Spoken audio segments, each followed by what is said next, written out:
Ningizimu Afrika, Mzansi, sanibonani, nginibingelele kuphi nakuphi la enibukele khona-ke. Makuthi-ke usuku lakho lokuqala uyithola-ke uhlangana nalo mbukiso, ngicela ungalenzi iphutha kusekhaya la, subscribe kwi-channel, ulike i-video, ebese-ke uciphiza i-notification bell. Wenzelani? Wenzela ukuthi-ke uma ngifaka i-video wena-ke bese-ke uthola i-notification, then ngokushesha bese uyangena kwi-video uyayibuka. Siku-Trend TV siyaqinisekisa-ke ukuthi-ke sikulethela-ke lolo daba olusuke lusematheni ngalolo suku. Ingane kwethu nizokhumbula ukuthi-ke kunesigameko esike satrenda kakhulu, futhi-ke saphinde-ke sathinta iy'nhliziyo zabantu kakhulu la eNingizimu Afrika. Isigameko isehlo esehlela-ke umndeni wakwaDlamini laphaya eThekwini enkabeni-ke edolobha iTheku, kwelinye-ke lama-flat elihlala-ke isiqashi, nokubekwa ukuthi-ke abazali nabantwana babehlala-ke kulona lolo flat ekuthiwa-ke ihome, lapho kwalimala kwaphinde-ke kwashona omunye walezi-ke zilamane-ke esiyibona-ke esithombeni. Umfanyana u-Aphelele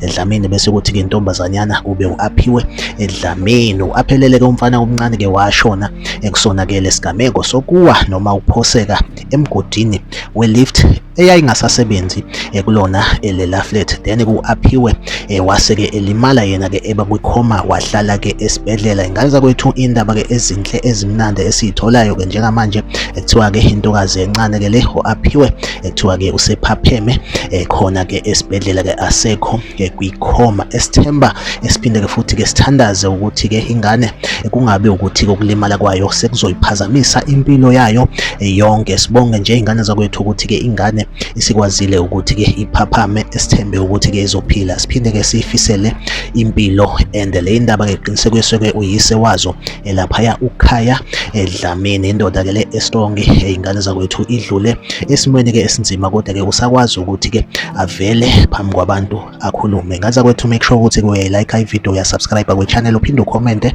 kwi-comment section ungitshela ukuthi kuthini ukuphawula kwakho ngalolu daba. Siku-Trend TV ngizohleze ngikhona ngolethela-ke indaba eyisematheni usuku nosuku. Asihlangabezane kwivideo elandelayo.